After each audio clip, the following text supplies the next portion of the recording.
Something about old school games is always exciting for me. Perhaps it's due to the technological limitations. Old school games were forced to focus on clever design, and they did not have traditions and norms of modern gaming holding them back. System Shock was made in 1994. Everything was new then, but even today it holds up as a great game influencing many other games in its wake. The developers expect more of the players, but in return they set a standard that holds true even today. The System Shock remake takes the assets from the original 1994 game and revamps every aspect while maintaining the original aesthetic. The result is a kind of cartoony, high-def version of the original pixelated assets. Details are added throughout the environments as well, which add a lot of depth to the setting, while again, still maintaining the original idea. The game itself has a retro cyberpunk style. Each level is like a maze with winding corridors that all look the same. Robots creep around the space station.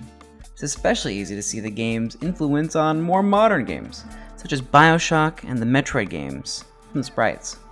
Some of the robots look just like the Big Daddies and Big Sisters from the BioShock games.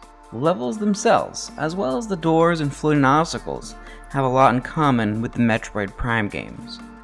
Occasionally, the player enters the cyberspace realm to do some hacking. Cyberspace is an alternate reality. Cyberspace retains this retro look entirely, which has a sort of nostalgic appeal. The story follows a hacker who was brought on board the Star Station to do some hacking. However, the AI control system Shodan takes over the ship and murders nearly the entire crew.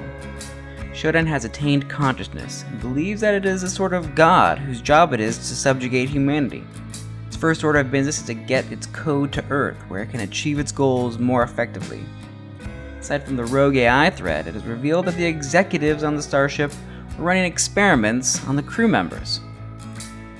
Diego, one of the chief executives, and a cyborg himself, allies with Shodan. The game has 10 levels. The player must first stop the ship from being able to return to Earth.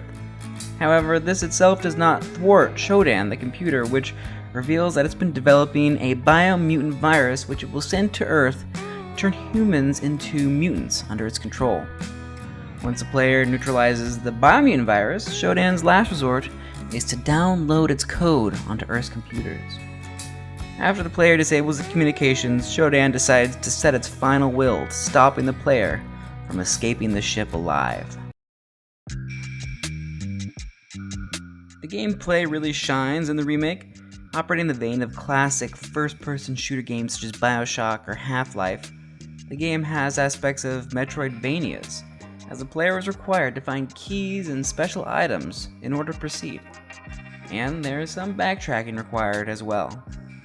Some of the levels are extremely convoluted, and I got a headache trying to figure them out, such as levels like the engineering floor. The backtracking is tolerable though, as the ship's layout is optimized for this. Despite being maze-like, there is usually a direct route from one elevator to the next once the entire level has been cleared. Navigating the ship is also made easier by the upgrades that are available. There's a speed boost the player can pick up that lets the player rocket around the levels like they're on skates. Using the skates feels like being a puck on an air hockey table. There are a number of weapons the player can collect throughout the game. Aside from normal guns, there's also a laser sword, which turns out to be very good, a laser pistol, and several options for plasma guns. There is not enough space in the inventory to store all the guns, so you will have to manage what guns you carry carefully. There is a special lift which the player can place objects on to pick up at later levels, but space is limited on that as well. I ended up throwing a lot of guns on the ground, hoping I'd remember where. There is an upgrade system where the player collects junk throughout the ship which can be turned into coins, which can be used to purchase upgrades. However, the upgrade will only apply to the specific weapon you put it on, so you need to keep track of your guns even though there is no space for them. You might find a duplicate, but that one won't have the upgrade. The key cards can be confusing as well. They all look the same, and it's not clear which doors they open. Ultimately, the player just needs to pick up everything to ensure they don't miss something, and run around and see what doors they can open.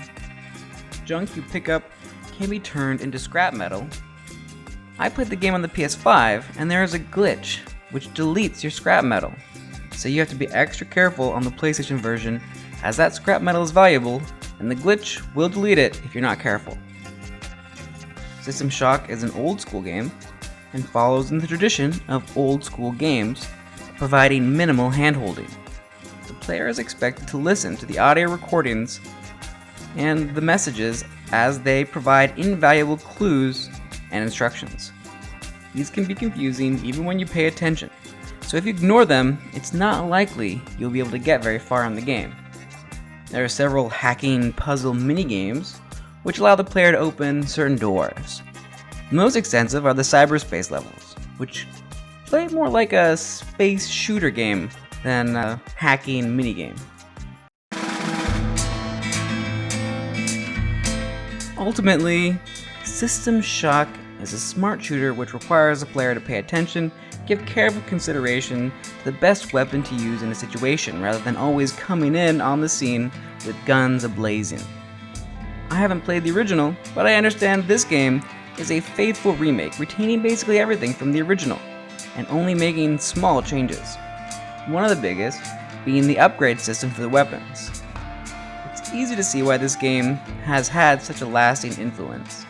This game would likely to be fun for fans of the BioShock games, Half-Life, and Metroid Prime games, as well as fans of the original. The remake was released in 2023 for PC and 2024 for consoles. I'm adding this game to my 1994 and 2023 must-plays list.